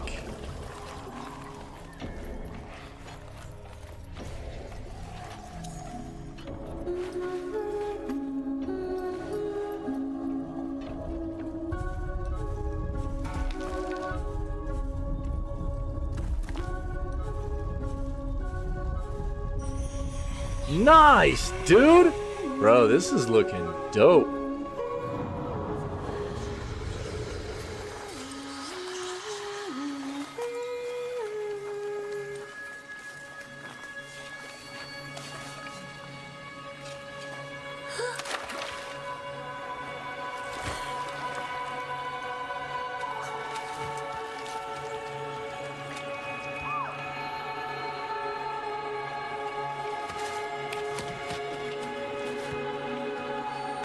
Yeah, Warframe's very good. I've played Warframe. I played Warframe, you know, whenever it first came out, and or not too long after it first released. And then I played it a little bit again last year, which was fun. It's a very grindy game, though. It's one of those games you need to be in all the time, basically, to stay up on it and stuff. And dude, they're a really good developer, man. Digital Extremes is, and for a free-to-play game that no pay to win or anything like that, really. I mean, you can pay to progress or whatever, but no real pay to win. It's fantastic, and I would expect more out of this title, you know. Again, I think Warframe is one of the better examples of the way to do free-to-play games in the industry in modern gaming. And I would expect more of the same out of this kind of title. So I'm always looking for more free-to-play games that look interesting and good and on the level, you know what I mean? As far as like no pay to win and stuff like that, doesn't seem scummy for us to try and dive into as a community, because it gives us all the opportunity to play a game together that you don't have to put money towards if you don't want to or you can't afford it. You know what I mean? It gives us all an opportunity to play stuff together without needing to buy into things in the first place, which I think is great. It's a great opportunity for us to play games together in the community in that way. And usually if I get enough game time out of a game and I'm continuing to enjoy it, then I'll support the developer in some form or fashion.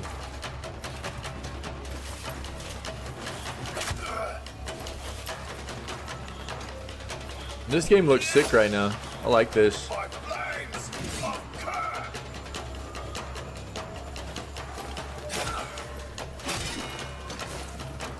And this is what I would say about if we've been able to learn anything from what they've done with, oh nice, oh sick dude, execution. Anything they've done with like Warframe is that this game will continue to progress. This is a multiplayer experience game. It's a live service game. It's something you can expect to continue to have updates, more content added, things like that, which will be awesome. You know, longevity. That's the way they develop their games for the long haul. You know.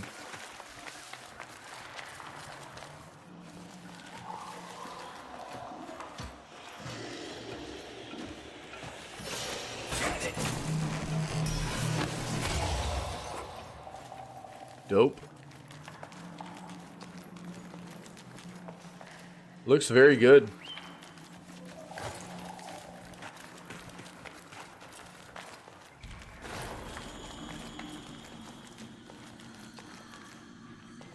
This history's envoy, a mythical stag, the omen beast of the Dentrid people, Alka's children, all.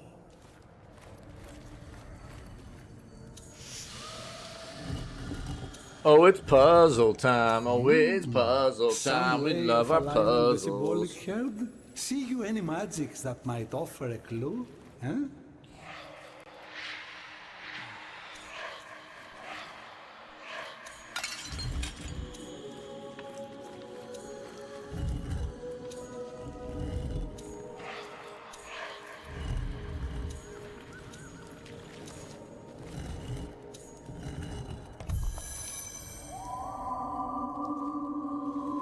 You have foreseen what lies beyond. We might need to stay here to document these invaluable histories.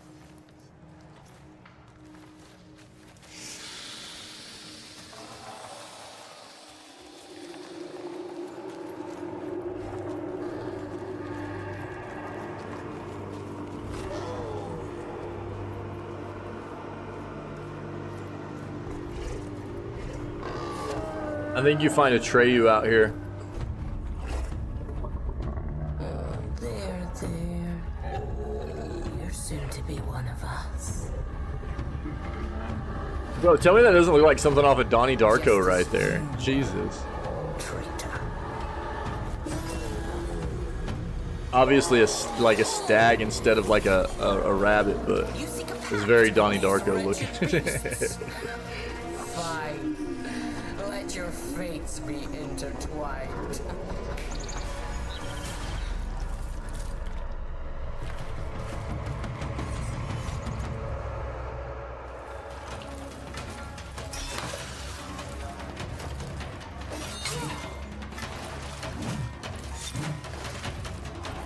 You defy us! No child sleeps cold that unfold.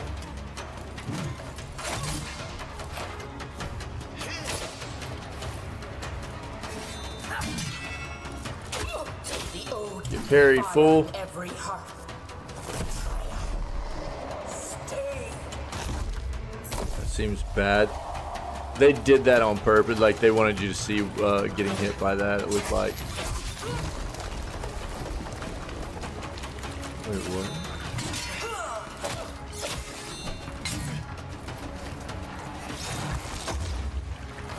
Nice.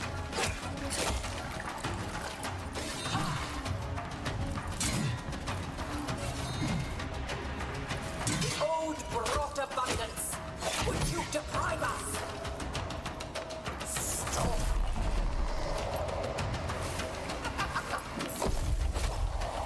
Yeah, it looks solid, right? I agree. Need you We know they've been working on this for a while. The old have vanished, kings. But it shows. It does. It looks very good.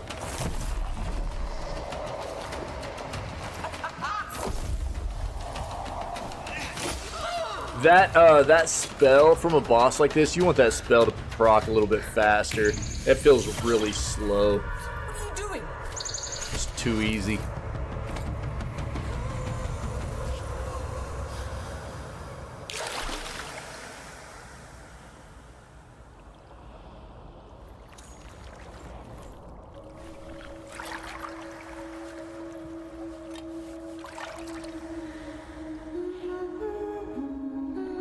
Oh, it's music time. Sick, man.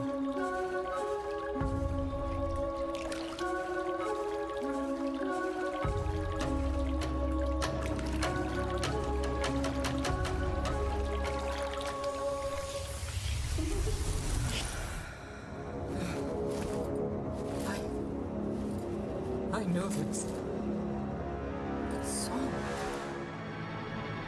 What evil grasp have I?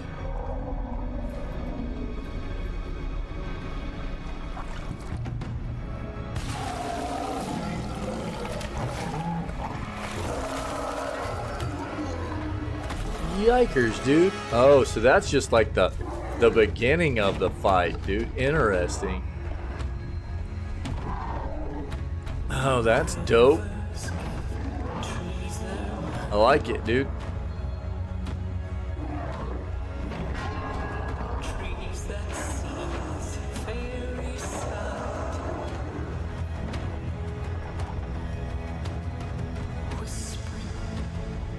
Yeah. Oh, nice, dude. That's sick. Yeah, the music's dope too. I agree. I was jamming there for a second.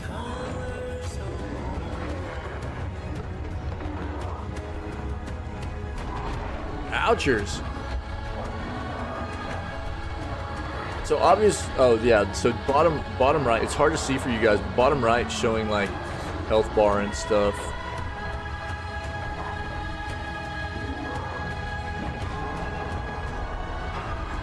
It's underneath our chat.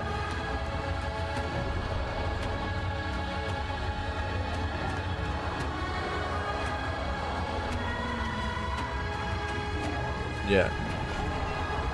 It's kind of subtle, which is good. You don't want it to take up a lot of the screen, you know what I mean?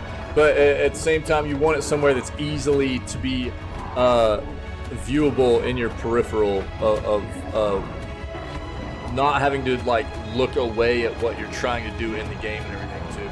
There, he just healed up. Did you see that? Yeah. He or she, whatever. They.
Nice. His eyes are sick. Holy crap.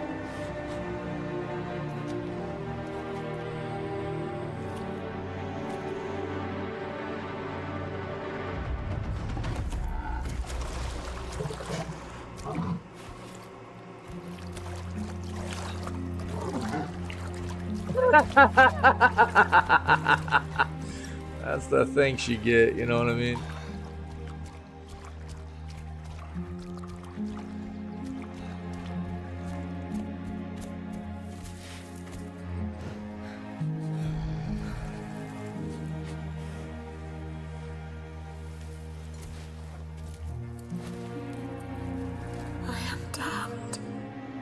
eternal.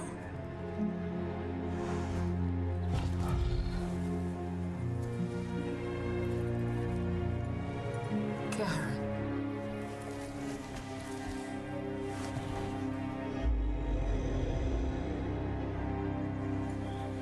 Thank you.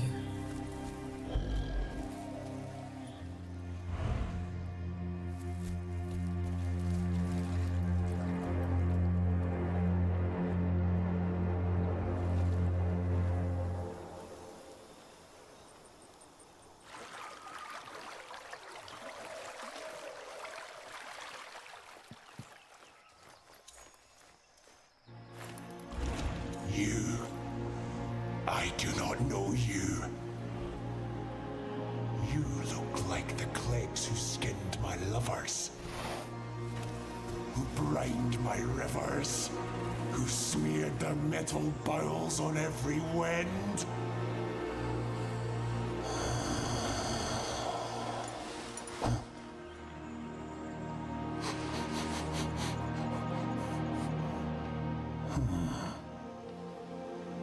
Yet you bear the ancient scent of kin. Can it be you are an envoy the Empress spoke of? Yes? Yes. I am Garen Rood, stag of the I love that voice, dude. That accent. Lord of the Dendrid herds. So nice. Envoy, I offer you the grace of my crown.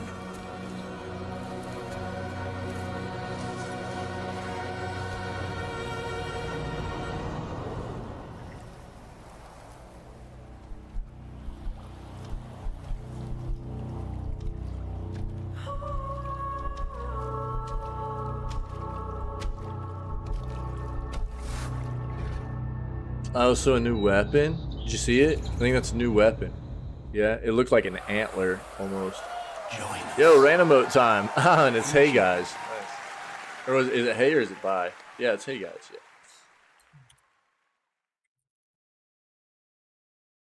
Yeah. Sick, dude. We don't usually watch trailers that are that long during the news segments, but you know, I'm really interested in Soulframe. I do think that Digital Extremes is a good developer, and I've enjoyed Warframe. The time that I have spent in Warframe, the times that I've spent in Warframe, has been enjoyable for me, and this looks pretty solid, dude. It's nice to see some legitimate gameplay out of this, you know?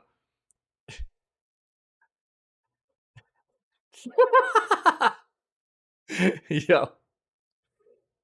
I don't think it does a TTS. No. No. Yeah. But I mean, you can always throw it into a TTS message if you want, psych. What's up, dude? No TTS. No. No. It's just something that Twitch has started doing for like showcasing like affiliate anniversary and stuff, you know what I mean? But it's not set up through my own stuff for like TTS or anything. Yeah. There you go. That's dope. It's good to see you, buddy. What's up, man? You back home? You across the pond, dude? Yeah, that looked really cool, man. That's pretty exciting. Got back a few minutes ago. Nice, dude. I'm glad you made it safe, buddy. Actually, let me pull this back up real quick.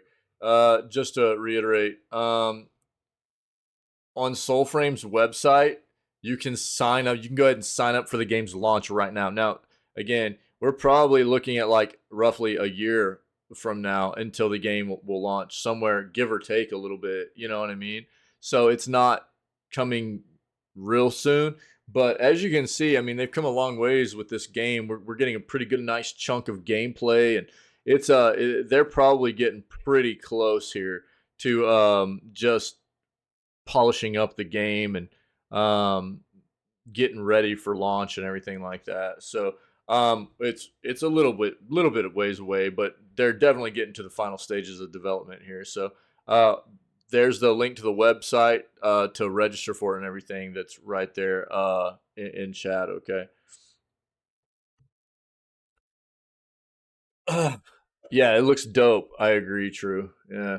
Ontotus merging nightmares and reality in gaming. Ontotus has been unveiled, inviting players to immerse themselves in a solo developer's dream world.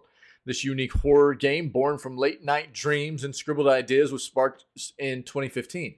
Over the years, the meticulous work of a lone developer has transformed into an engaging story filled with intricate puzzles, a haunting antagonist, and a world where every element contributes to a larger immersive narrative. And on Totus, players step into the shoes of Robert, a man confronting shadows from his past. In a world where every corner hides a secret, the game offers more than jump scares. It presents a narrative that twists and turns, leaving players eager for more. It features challenging puzzles, choices that shape endings, and a mysterious antagonist that keeps players on their toes. Get a taste of the eeriness and allure of Ontotus with the newly released gameplay trailer. Let's see this. This is a special weather alert for all residents of the community. A severe storm is approaching and expected to hit the area in the next few hours. We urge everyone to take immediate action to protect themselves and their property. This means staying inside, closing windows and doors, and securing any outdoor items. One more house left to check for tonight. I hope the storm won't be as bad as they say in the radio. I've never been up here. This place sure gives an eerie vibe, yet it looks kind of familiar. Looks like the owner's left in a hurry. I wonder why. It's hard to be here, but maybe that's what I need, to escape the memories of her.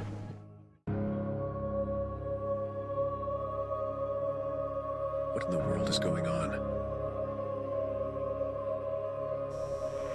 Let me in. Dude, this looks like a game made for VR. Don't you remember me? Period. God dang, dude.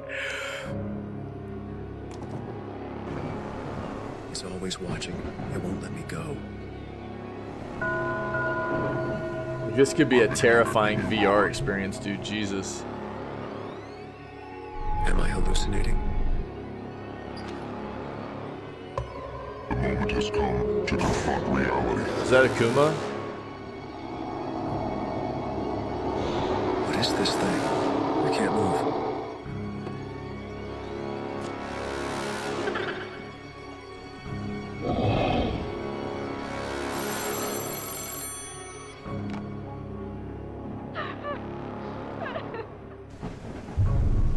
The echoes of your past resonate through these halls, drawing you back. Oh, into the Jesus. abyss of my realm. Yeah. Darkest Yeah. dreams No, I would be about that at some point. God, dude. I've been waiting Talk for about you, some Robert. terrifying stuff, bro. Get me already? VR, like horror games in VR is going to be a whole nother level, dude. Jesus. I mean, who needs a heart rate monitor when you just end up dying of a heart attack? You know what I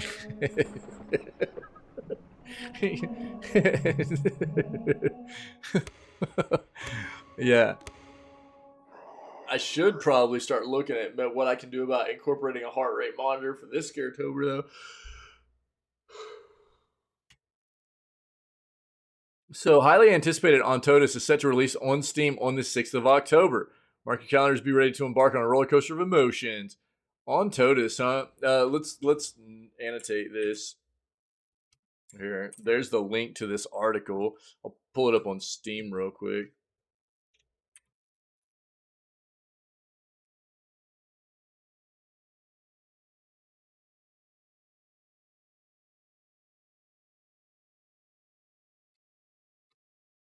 Share this with you guys.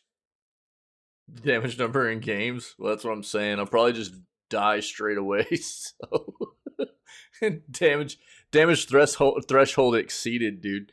Life over. Yeah. Interesting. Let's put this let's annotate this real quick. On the old schedule. Port Solus is a no-go, by the way. That is done.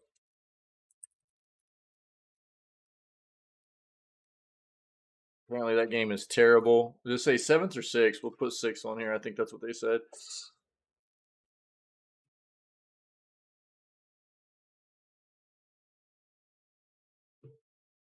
And another shock horror. PS5, Xbox, and Switch gamers rush to buy creepy horror game that's left players in tears, landing in baskets for £3. Players described the ending as so deep that it left them in tears. A little known game is called In Sound Mind. Available on PlayStation, Xbox, and Switch. Currently selling at a bargain low of £3 on all 3 platforms, but only for a limited time. Horror title also costs £30. Usually costs £30, so you're getting a huge 90% savings. In Sound Mind is a first-person psychological horror with frenetic puzzles and boss fights as you go through a series of disturbing memories. Despite causing some sleep issues, many horror fans have loved the game. Quote, one of my favorite games in many years. I literally cried when I finished it, one player wrote on YouTube. The end destroyed me, said another. We started a scary game called In Sound Mind. Oh boy, a third commented on X, formerly known as Twitter. I'm scared now to try to sleep.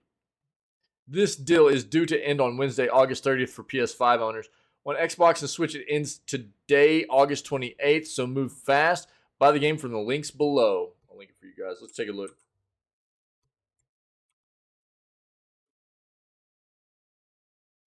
In Sound Mind, huh? Is it actually on PC? Sure is. Yeah, dude, I've seen this.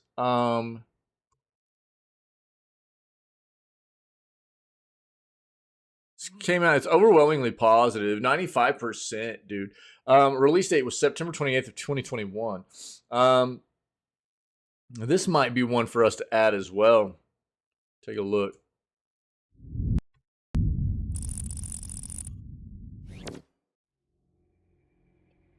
Hi, this is Mick Lauer, the voice of Desmond in the upcoming game, In Sound Mind. Today I'll be giving you a walkthrough. We've seen this before. It's been a while. The town of Milton Haven.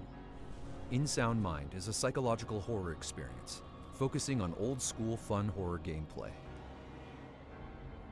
Players wake up in an eerie old building, playing Desmond Wales, the small-town therapist, and our main protagonist. As he explores the old building, Desmond soon discovers special cassette tapes that contain recorded sessions with his patients. By playing the tapes, Desmond enters the puzzling psyches of the individuals. Doc, are you there? The levels you traverse, along with the puzzles and threats you encounter, resonate with the same themes behind each of their stories and their struggles, making each tape a unique experience. One of the patient tapes you'll listen to is Alan's.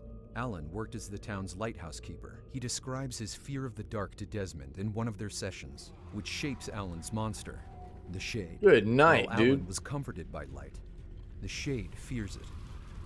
And puzzles surrounding it involve a play on light and darkness.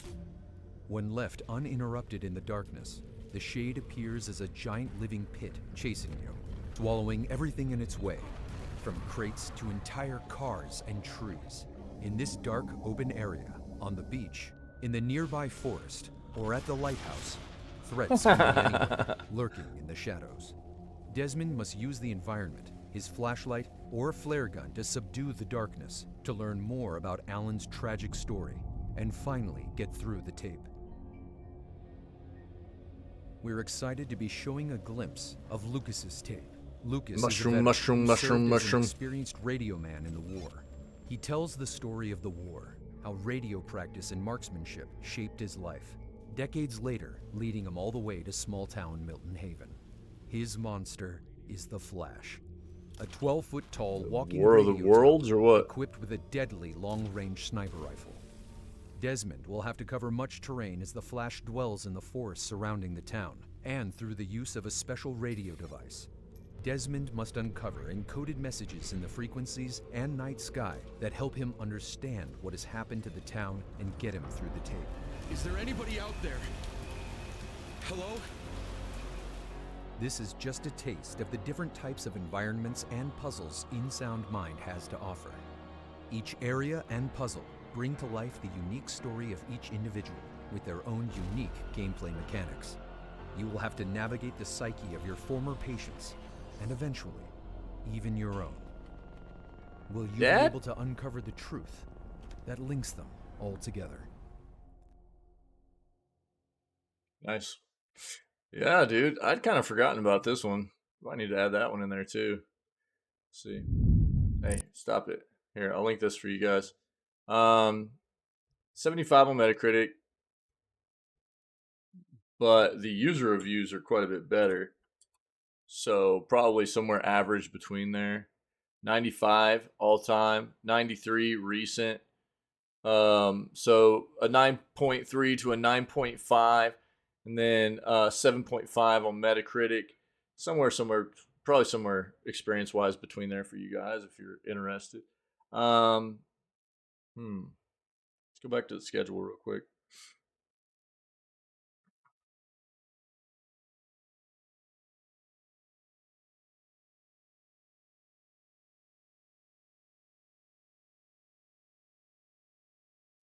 Throw it in here. Possibly. Possibly.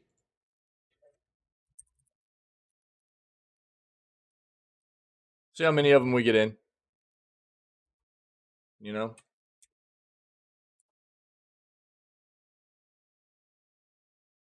There's some definites. Perfect 5 out of 7. Yeah, dude. Yeah. 5 out of 7 times. It's perfect every time. Yeah, dude. That's the news, guys. That's the jam. There's some good stuff, dude. It was really cool to see Soulframe. It was really good to see Soulframe, actually, for the first time in a while. And to see some really nice, long gameplay out of that was fantastic, man. Getting a little bit excited about that. We've seen a lot of good stuff here recently out of the industry. Just between opening night live and a few other things, you know, from Gamescom.